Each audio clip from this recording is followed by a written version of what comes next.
So I'm one of the last people to give a Dharma talk on this retreat. And when I was in conversation with Dara earlier today, I mentioned that I had a little bit of a sense of something missing. And when I sat with that feeling a bit more, I realized that it felt a bit strange to be this far into a retreat and not to have introduced myself a bit more fully. Now, it's true that back on opening night of part 2, we each of us briefly introduced ourselves.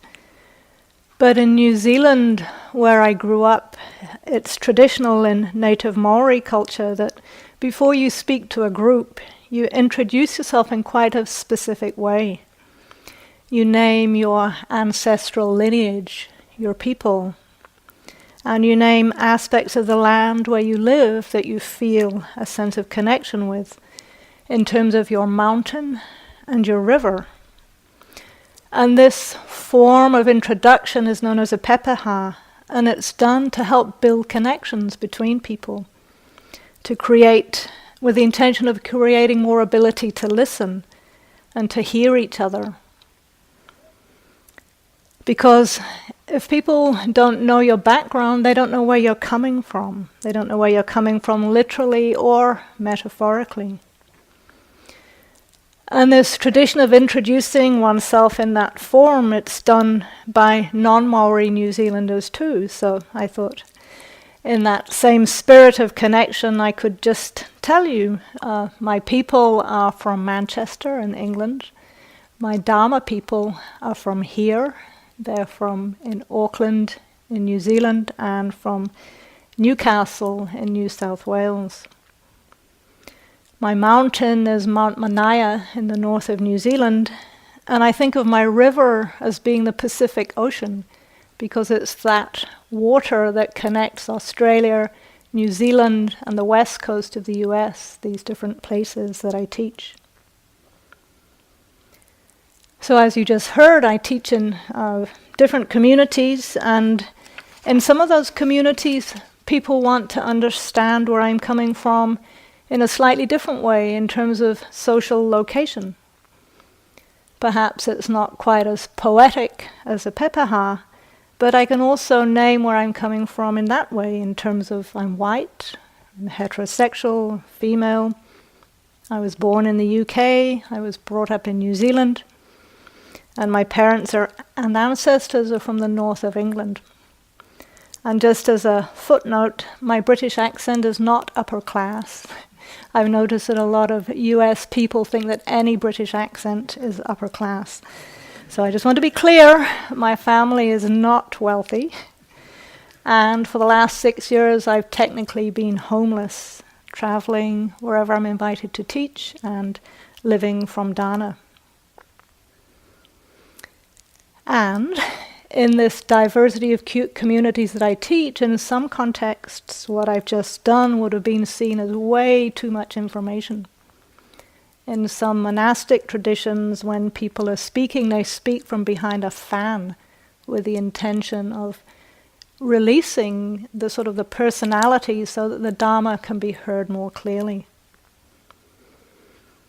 So whether you agree with any of those different approaches to speaking and listening, perhaps you can appreciate the intention, which is to support deeper listening and hopefully to support more full engagement with the Dharma. Or as Brian said the other night, to celebrate the Dharma. When we listen to a Dharma talk, we can think of it as celebrating the Dharma. So, formalities are out of the way. Since arriving here about a week ago, I've been joining all of you on this great adventure that we call a retreat. I've been sort of mulling over what could I talk about, what theme could I explore that would be relevant for as many of you as possible. Those of you who've been here for 6 weeks already, and those of you who are more recently joined in. So if we look at it in that way, it might seem that we're at different stages of this journey. But even if we'd all started out at the same time, we'd very soon be finding ourselves exploring different terrain. Because each of us is unique, and each of us is walking our own journey through the ever-changing terrain of our hearts and minds. So metaphorically, it can seem like some of us might feel that we're high up along a mountain ridge. Some of us might feel more like we're slogging through the jungle. Some of us may be strolling along the beach. Some of us are wading through swampland, and maybe some of us are still trying to get out of the suburbs. No matter where you are on this journey, this metaphorical journey, no matter what state you feel to be in right now, I think there's one quality that's always going to be useful for this journey, and that's the quality of courage. Courage, or fearlessness, as it's more often referred to in the Buddhist traditions. I'm going to use the words courage and fearlessness interchangeably tonight, but I like to use both words because they have slightly different connotations, different aspects. Courage has its roots in the Latin word for heart, which is cor. And apparently one of the word courage's earliest meanings was to speak one's mind by telling all one's heart. So this word courage has a long association with the heart and a strong connection with love, which I'll come back to later. I also like to use the word fearless because it points very directly to the truth that fearlessness comes about through transcending fear. Before we can know fearlessness, we first have to know and become intimate with our own fear. And right there is the problem, because fear is a profoundly, even primally, unpleasant and challenging experience. It's possible that even right now some of you might be experiencing ripples of anxiety just hearing the word fearlessness. I know sometimes when I hear talks like this, part of me is going, that's not me. That's not who I am. No, I'm not brave. Courage? Can I go home now, please? So there can be those little voices of kind of quaking or quavering, even at the thought of being invited to be brave. So I just want to say that I'm pretty confident that every one of you here has courage, perhaps more than you can acknowledge or recognize. But I'd like to invite you actually to reflect on that. To reflect even just on the process that you went through to get yourselves here recently if you came for part 2, or if you've been here for part 1, the courage that it's taken not just to get yourselves here but to stay here over these 6 weeks. So just to offer a couple of moments of silence to see if you can sense into some of those hurdles, those challenges, those things you had to rise to meet, to get yourself here and to stay here. Just a minute to see if you can find those.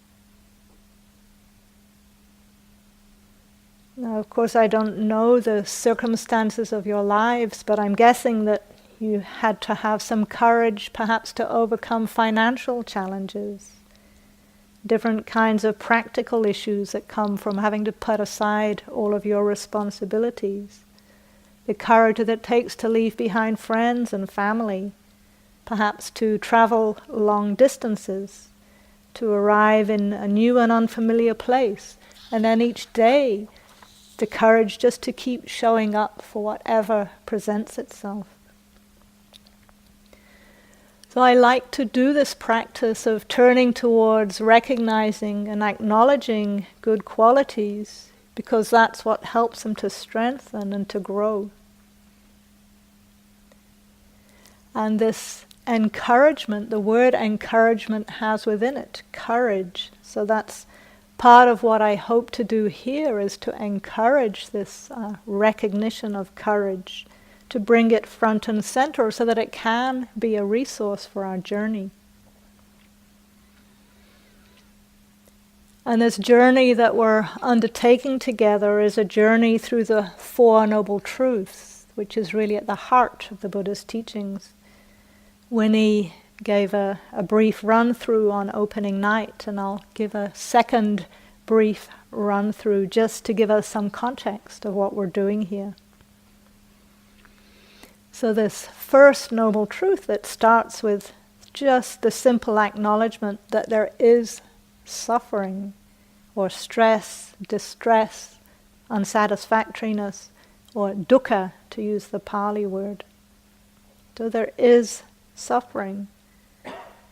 And even just in that acknowledgement, again, there might be a little flicker of fear, because suffering hurts. There's a very instinctive tendency to move away from it.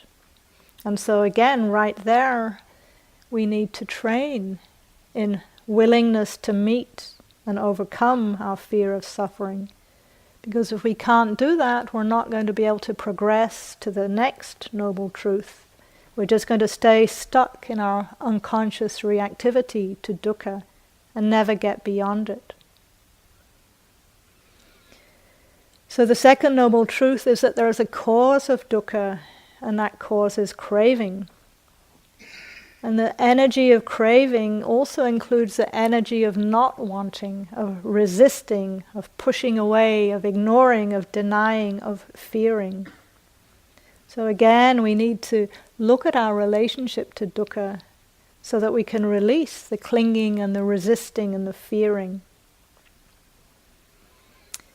And when we can let go of that craving, we experience very directly the third noble truth, the truth that suffering can be cured, craving can be released, and we can taste nibbana, freedom, for ourselves. We're probably going to be giving a few more talks on these topics, so for now, just to acknowledge, I'm giving you a very quick sketch, a road map, a mud map of the terrain. So again, the third noble truth is that we can free ourselves from suffering. And to do that, we need to stop clinging, right? Just let go. Sounds very easy, but as I'm sure you all know, much harder to actually put into practice, to do. So the Buddha gave us a prescription, a path. The fourth noble truth is this prescription of how to explore, examine, and train ourselves in every aspect of our life so that we can experience the deepest possible freedom of heart and mind. So the fourth noble truth is the Noble Eightfold Path. That's the list of factors that are usually prefaced by the word right. So right view, right intention, and so on.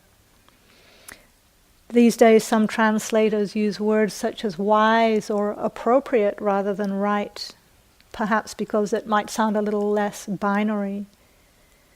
So just as a very quick reminder, the 8 path factors are right, wise or appropriate view, thought or intention, action, speech, livelihood, effort, mindfulness, and concentration.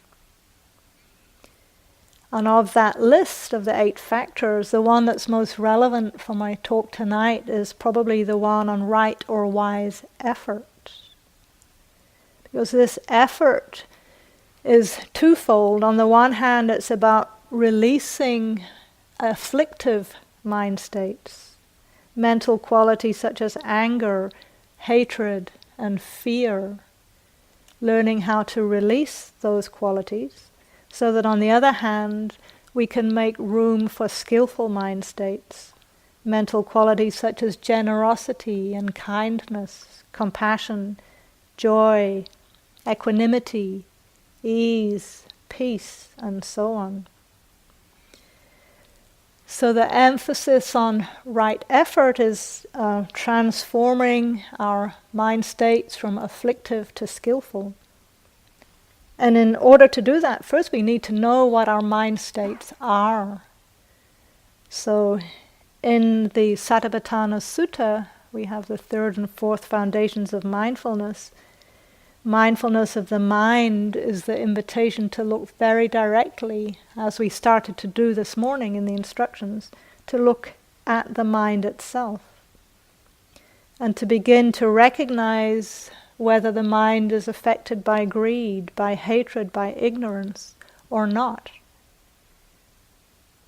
So these three afflictive states are also sometimes translated as compulsion, aversion, and delusion.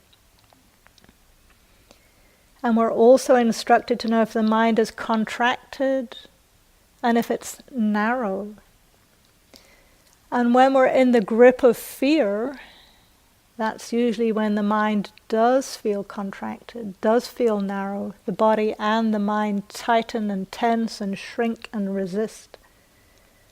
So in the third foundation of mindfulness, we're asked to recognize when these afflictive states are present and when they're absent. So as I said earlier, fear is, it appears also as one of the 5 classical hindrances, which we'll be going into in more detail soon, but for now just to mention, the second one is ill will or aversion.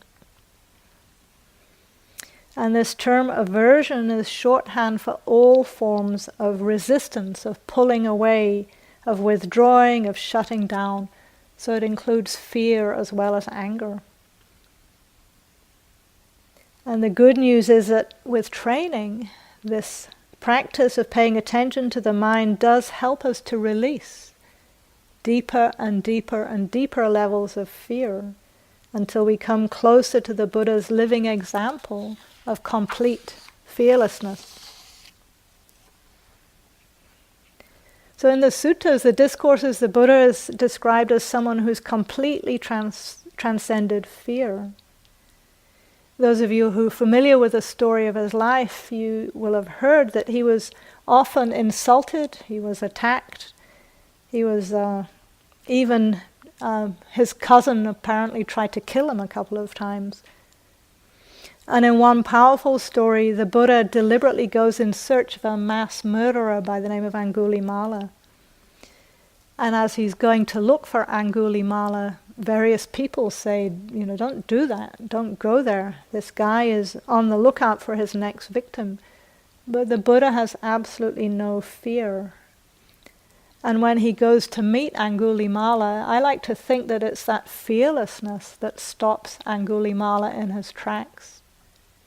It literally stops him, and it turns him around because he goes on to become a monk and then apparently an arahant, someone who is very close to Buddhahood. And I like that story of Angulimala because it illustrates that no matter what terrible people we might believe ourselves to be, it's still possible to progress very far along this path to freedom. And even if we think of ourselves perhaps as timid people or not so courageous, or perhaps we're in one of those phases of the practice where a lot of fear is coming up, perhaps we can feel encouraged by the fact that there are tools we can use in this path to help work with that fear.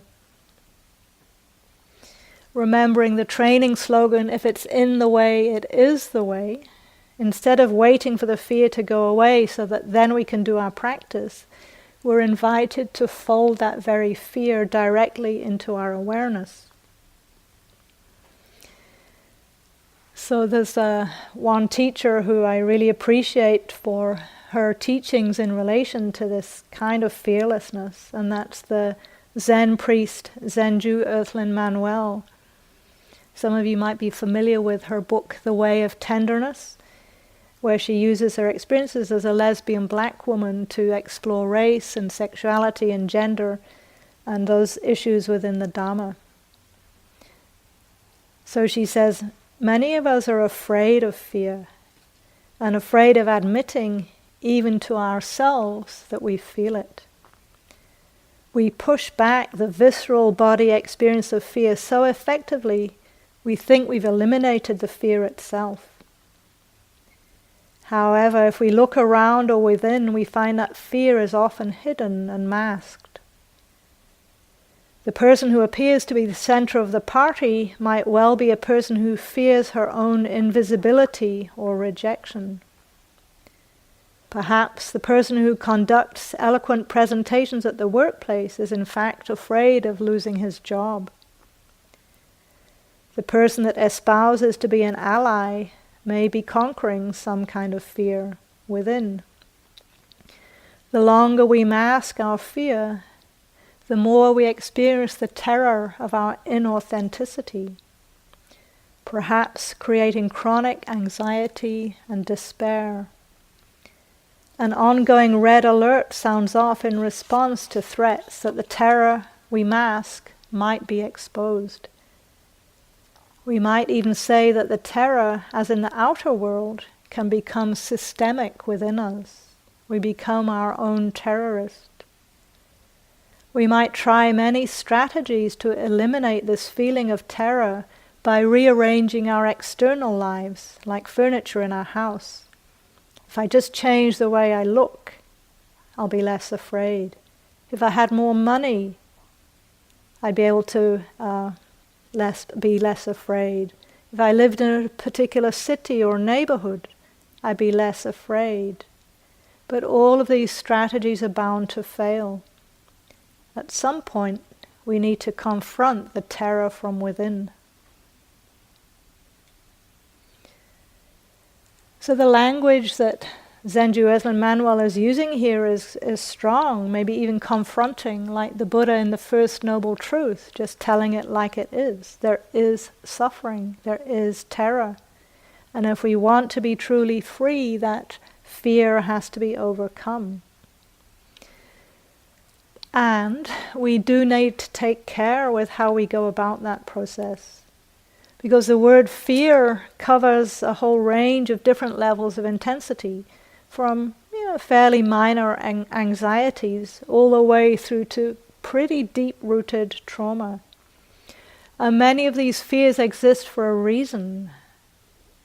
Sometimes those reasons are no longer present, but sometimes they may still be realistic fears. So we need wisdom to help us discern. Is this a fear that is worth listening to? Or is it an old habit that I might experiment with letting go of? And with practice, we learn to distinguish between wise fear and a more habitual reflex that perhaps is based on distorted or outdated perceptions of ourselves and others. So we want to develop a wise relationship to fear, to respect it and to understand what it's trying to tell us.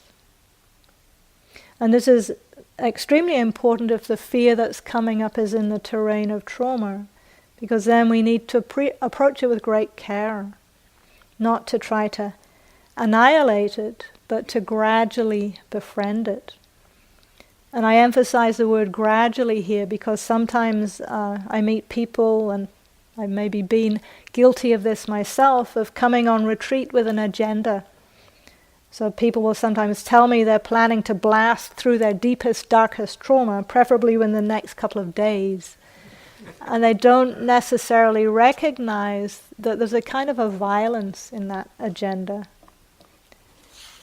So approaching our fear in ways that are not so violent is really the aim here. And so tonight I'm giving some kind of more general suggestions, but you may want to check out some of what I'm saying with your individual practice meeting teachers if anything is not clear or if you have any concerns. So on retreat we have a powerful opportunity to train in working with smaller and less intense fears in this service of doing things gradually. It's a bit like if we want to get fit, it's much better for our bodies if we do a little bit each day, slowly build up our muscles, slowly build up our stamina, so that eventually we can run that half marathon or lift that huge weight or climb that mountain. So this gradual training starts with the invitation, as I mentioned this morning, to meet our experience, whatever it is, with this attitude of kind curiosity. Kind curiosity, though, is not the way we usually meet our fears.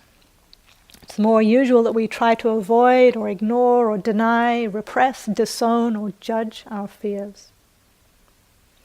But this invitation to meet our fears with kind curiosity is a way of getting to know them better so that they can be helped to release.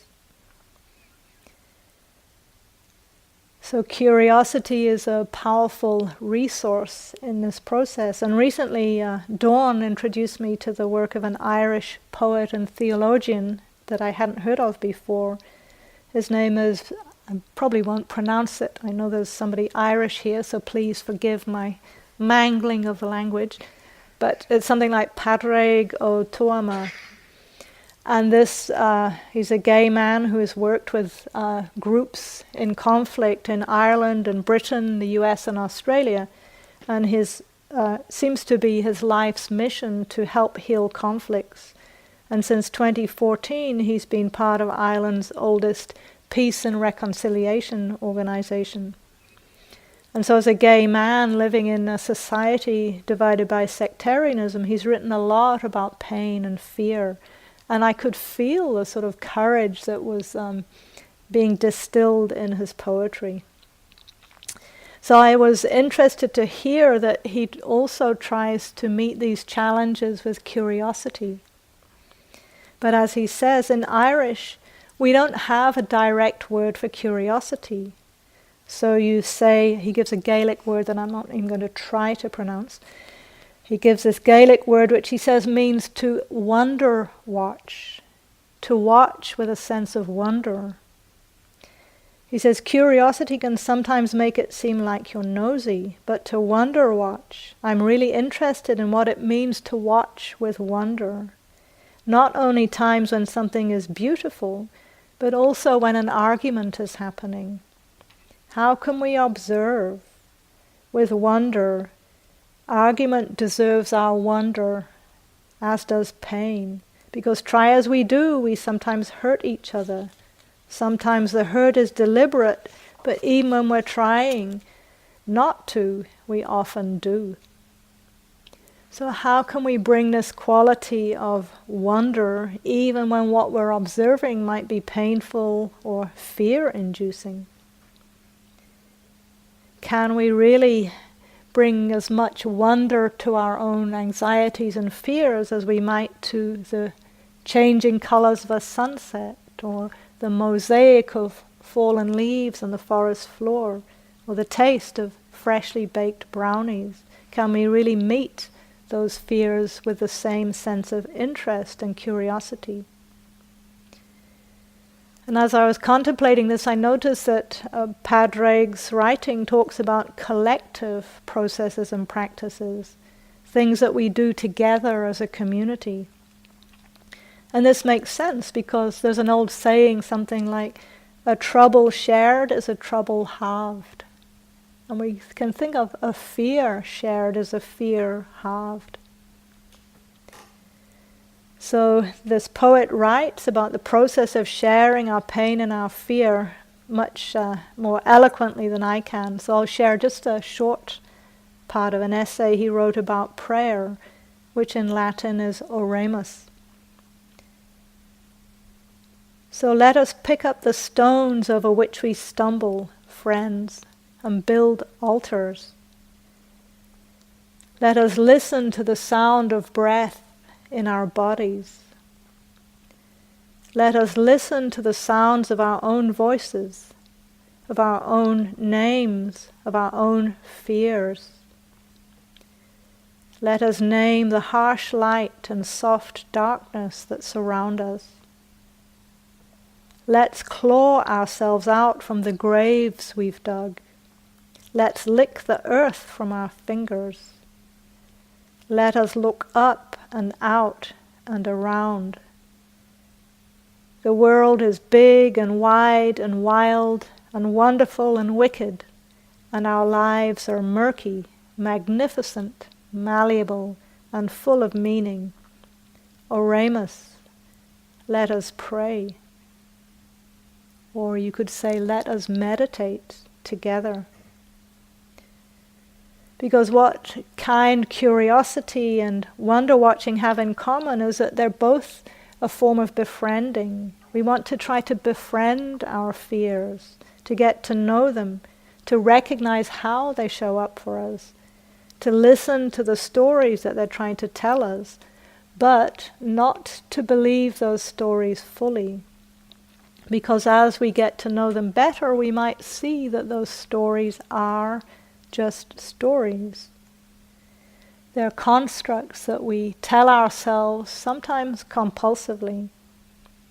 So as Rebecca mentioned the other night, we can keep coming back to sense-based reality. And that experience of staying present to the body and the senses with bare awareness can help us know, okay, it's just unpleasant experience. Hollowness in the belly feels like this. Tightening of the chest feels like this. A deep breath out feels like this.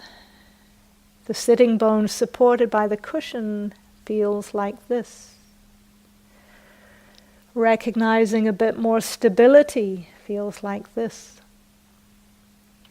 So this practice of bare awareness helps to take us out of the story, where often we unconsciously enhance our fear by creating a narrative that makes it bigger than it really needs to be. So a few years ago I was assisting James Barrows with a retreat near Melbourne in Australia. And we were in a group meeting. One of the participants was sharing how she was experiencing a lot of difficult, strong emotions, including fear.